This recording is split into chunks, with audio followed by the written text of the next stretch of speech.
बिल्कुल, यहाँ एक भयानक आदमजात की कहानी है। एक समय की बात है, गांव रामपुर में एक ऐसा आदमजात था जिसे लोग रातों का दरिंदा कहते थे। उसका चेहरा हमेशा अंधकार में छिपा रहता था, जैसे कि कोई भूतिया चेहरा हो। उसका व्यवहार भी विचित्र था। वह रात में ही बाहर निकलता था और लोगों को डरा देता था।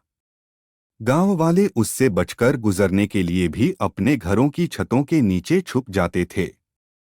एक दिन गांव के एक बुजुर्ग ने उससे मिलकर पूछा, तुम ऐसा क्यों करते हो? लोग तुमसे डरते हैं। आदमजाद ने हंसते हुए कहा, मैं तुम्हें सिर्फ रात को डराता हूं ताकि तुम दिन भर अच्छे से जी सको। मेरा यही काम है। बुजुर्ग ने समझाया, भय का इलाज भय में नहीं, बल्कि मित्रता और समझदारी में है। उसने आदमजाद को साथ रहने की पेशकश की और उसका दरिंदा बदल गया। लोग उससे नहीं डरते थे, बल्कि उसे दोस्त मानते थे। इसका सीखने वाला संदेश था कि भयानकता और आतंक की जड़ें हमारी सोच में होती हैं, और यदि हम समझदारी से उनसे निपटते हैं, तो हम अच्छे और समृद्धि भरे जीवन की ओर बढ़ सकते हैं।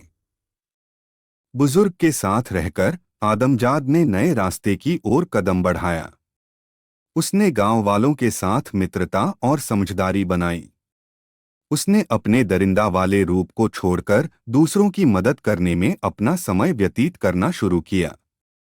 एक दिन गांव में एक भूतपूर्व सैनिक आया और बताया कि गांव को एक आतंकवादी समृद्धि से घेरा हुआ है।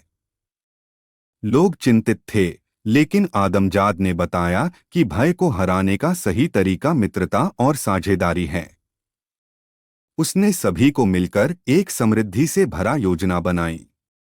लोगों ने मिलकर समस्याओं का समाधान निकाला और आतंकवादी समृद्धि से बाहर निकला। इसके परिणामस्वरूप गांव में शांति और सुरक्षा की वातावरण बना रहा।